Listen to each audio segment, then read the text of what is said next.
Oh, what a beautiful mother! Ayan na. Ito isa sa mga gusto kong games. Ito. First race, you must take the lollipops. Okay? 3, 2, 1, go! Ang giant niya, si Hardy. Ay, ang mga nanay. Ay, nagkabanggaan ng mga bruha. Anong babangga yung iba, ha? Ang mga nanay. At saka ang baby, si Doray, si Mia. Ayun o. Ang mga nanay, si Manay Loli. Si Annabelle. Ba't tumakbo na si Pokwang? Hoy, ayan, nahulog. Dali! Ayan niya. Lakad. Ay, Si Mia, si Doray. nahuli. Doray, mabuo ka na. Wala, naunahan. Ay, Naku, inaampas-ampas pa. Ay, naku, si Dore. From Philippines. Bye-bye! Ewan ko sa'yo, baba yourself. Masyado po akong dupang sa lollipops. Mag-pack po ako dun. Na-stuck po kami for... Stuck kami dun. Nabangga kami lahat. Binangga kami lahat. Tapos Hardy, ako- sana nauna eh. Kasi ikaw talaga yung nauna dun eh. Yeah. Ikaw nauna dun sa tindahan. Tapos, Pero ito po yung lollipop. Ito yung dumiretso ko dun, sumadsad ako. Ano pa ganun? Pag-transfer from the outer circle to the inner, akala ko parang una ako. Ipakita mo. Gia is one of the hyper and one of the funniest person I've met. And she makes it a point to find time to make sure that she has time for her family. I think her wit and intelligence can make her easily adapt to things or situations. She always make it a point to catch up with the lives of her friends, especially when she's busy. And we love her for that.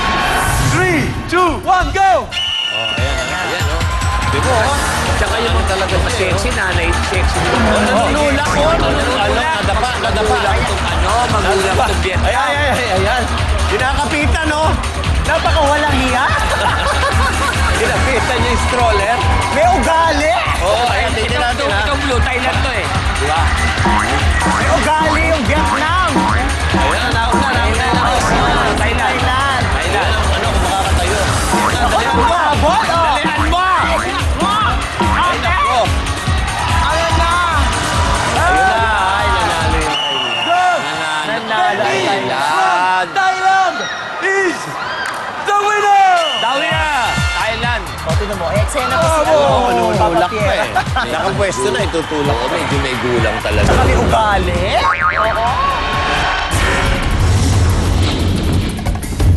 Who will be the winner tonight? We will know it now. 3, 2, 1.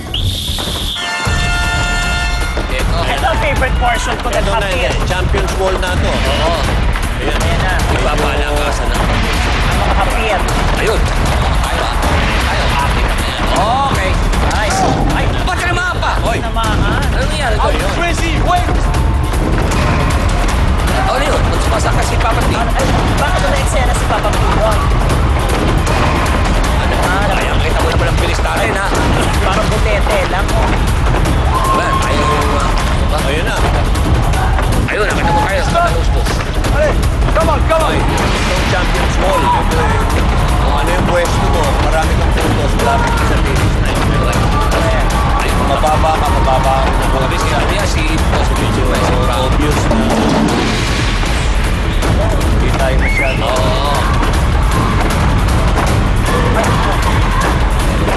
Tayo. And that's all! Ayan, o. Ay nako, medyo na-disqualify tayo doon ah. Bakit? Ano ba nangyari? Bakit? Hindi, kasi dapat hihintayin mo pag daus-do tsaka palang susunod yung pangalawang player. Ano nangyari? Sumunod ka agad. Sumunod agad, hindi pa bumababa ng todo. Ang ibig sabihin, sali pa yung tayo. Oo, disgrasya pa nga eh. Oh, kawawa Nakahiwa naman dito si, si- si Sachi. Ang nakahiwa, ipaborito mo. Ano? Si Hardy. Si Pahardo. Kasi naman si Pahads eh. ayun ang nangyari noon. Habang nasa taas pa si Franco, si Hardy naman, nag-start na. So yung pagbababa na ni Franco, siyempre, magkakaroon ng collision yan. Ang technique ko kasi dapat doon, hindi ko siya nasabihan na biglaan na tatalon kasi sigaw dapat ako sa tatalon sa kanya para Para pag ramp ko ng bar, siguro sa kanila, mali siguro, pero sa akin na, yun yung technique ko sana para medyo mabilis yung time. Kaya tinamaan niya yung bar, kaya naputol yung bar. Tinuloy pa rin namin. Then, pagkatapos ni Hardy, ako naman, while doing it, papansin ko, parang mali itong ginagawa ko kasi parang tumatama sa baba ko. Hanggang sa naisampa niya sa 19, hanggang sa bumaba siya, hindi niya naubos yung 20.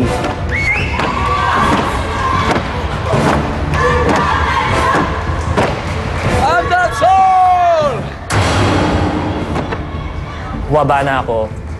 Then, parang feel ko talagang namamaga, sumasakit.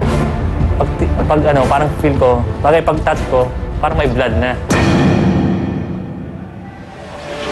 Siguro hands down talaga siya yung most able, most strongest person sa team. Pero as days went by, medyo lumalabas na din yung mga yung siguro yung pagiging over-competitive ni Hardy.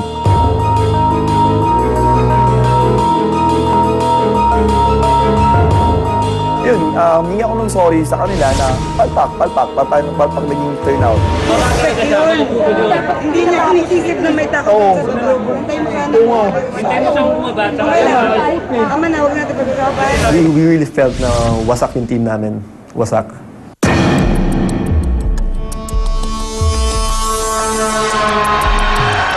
Bongga pa din. Kahit na-disqualify kayo ngayon, ihahag ko pa rin kayo dahil meron pa naman susunod. Fight pa rin Team Philippines. Si Hardy, labo. Si Hardy. Labo pa rin, ha? Labo pa rin si Hardy. Ay, oo, bibigyan ko pa rin siya rubber shoes.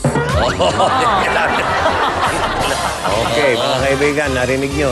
Mahal pa rin niya kahit na bibigyan mo pa, 2 pa rin bibigay mo. Gawin ko 3. May bonus yung isa. Mga kaibigan, kasama talaga sa laro yan. Minsan talaga nangyayari yan. Kailangan sumunod sa rules. Pero next week, ang lalaro, Team Pilipinas, laban na, Katipuneros! Wow, eto na. Oo! Sino Bonifacio ba yan? Kasama ba yan? Hindi, yun lang ang pangalan ng team, Katipuneros. Kabilang dyan, si Patani. Oh, Naku, mukhang katipunera nga. Tandang Patani. Para tandang Sora. Kilabot ng mga pambato, si Mark Bonifacio. At si Lucky Rizal. Puro ba yan? Merkado yan eh. Naku, excited. Yan ang apelido ni Rizal. Merkado. Why not? Ay, naku, exciting yan dahil dyan abangan natin yang Team Pilipinas Katipuneros. Abangan niyo yan sa susunod na linggo. Hanggang sa muli, sa ngalan ni Goma, Richard Gomez, Mr. Poo na nagmamahal pa rin kay Pahags, at si Long na nagmamahal pa rin kay Aling Minda. Why not? Magkita-kita ulit tayo next Sunday sa pinakamasaya, pinakabongga, biggest game show in the world, Asia!